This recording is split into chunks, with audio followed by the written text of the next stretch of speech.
Mamă, ce viteză acolo. Îți dai seama cum te duce? Ia atent, că dă întâi drumul la asta, după aia dă drumul și la elaltă. Dă drumul la amândouă la asta. Dar uite cum se lăsă acolo.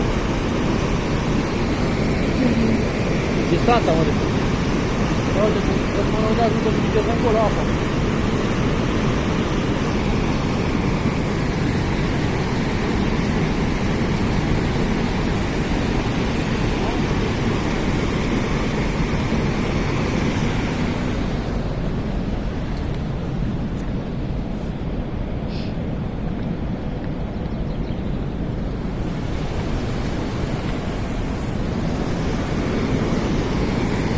Ce frumos să vezi.